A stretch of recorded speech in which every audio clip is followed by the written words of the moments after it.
بسم اللہ الرحمن الرحیم۔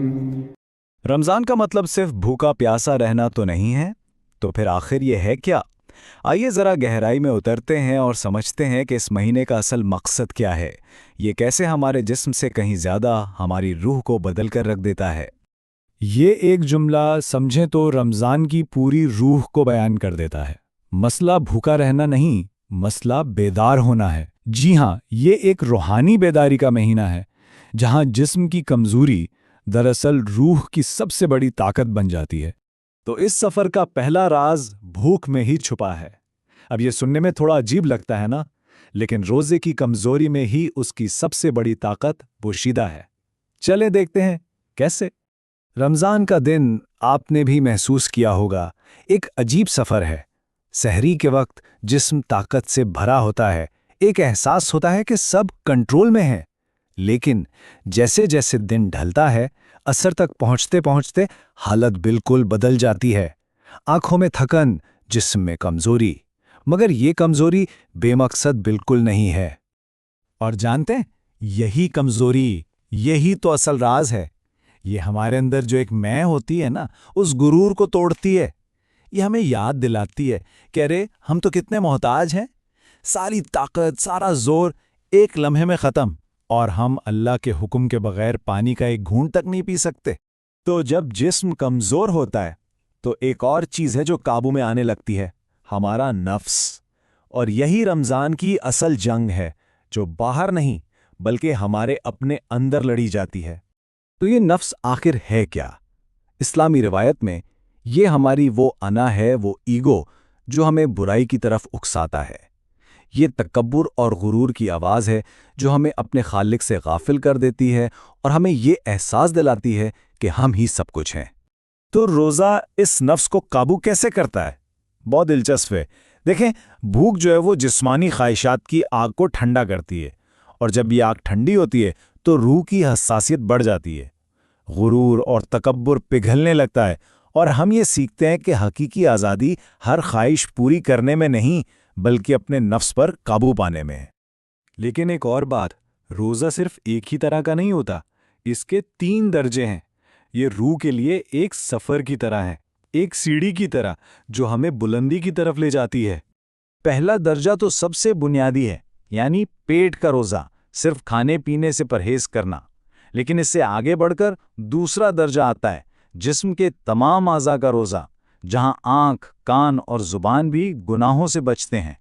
اور پھر آتا ہے سب سے اونچا درجہ، دل کا روزہ، جہاں انسان اپنی سوچ اور نیت کو بھی اللہ کے سوا ہر چیز سے پاک کر لیتا ہے۔ اس دوسرے درجے کا مطلب کیا ہے؟ اس کا مطلب ہے کہ صرف ہمارا پیٹ ہی نہیں بلکہ ہمارا پورا جسم روزہ رکھ رہا ہے۔ آنکھیں حرام چیزیں دیکھنے سے بچ کر کائنات میں اللہ کی نشانیاں دیکھتی ہیں، کان غیبت اور فضول باتوں سے بند ہو کر خاموشی میں غور و فکر کرتے ہیں، اور زبان جھوٹ اور تلخ کلامی سے رک کر ذکر میں مصروف ہو جاتی ہے۔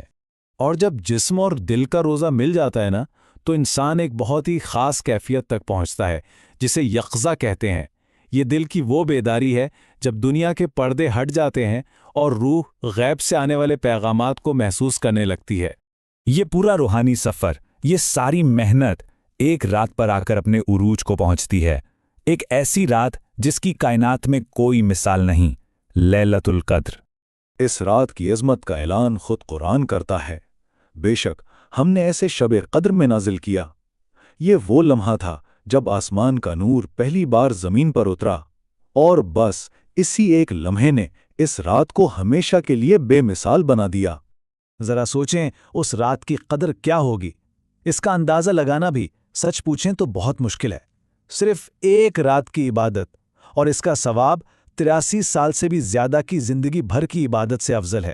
یہ کوئی معمولی بات نہیں، یہ اللہ کی طرف سے ایک ایسا تحفہ ہے جس کا ہم تصور بھی نہیں کر سکتے۔ آخر اس رات ہوتا کیا ہے؟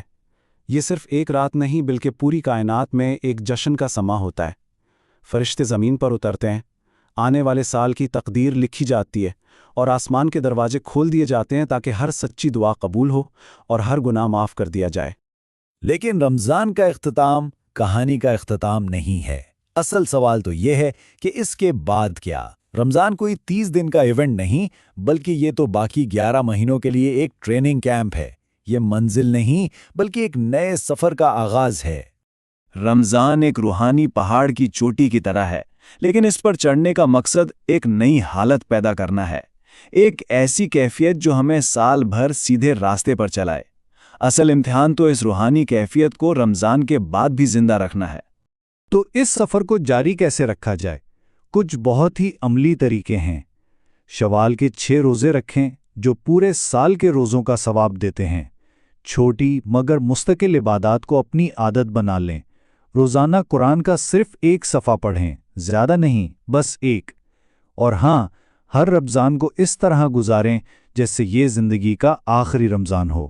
تو آخر میں یہ سوال ہم سب کے لیے ہے، کیا یہ رمضان بھی بس ایسے ہی گزر جائے گا یا ہم اسے حقیقت میں جئیں گے؟ یاد رکھیے گا، مسئلہ بھوکا رہنے کا نہیں، مسئلہ بیدار ہونے کا ہے۔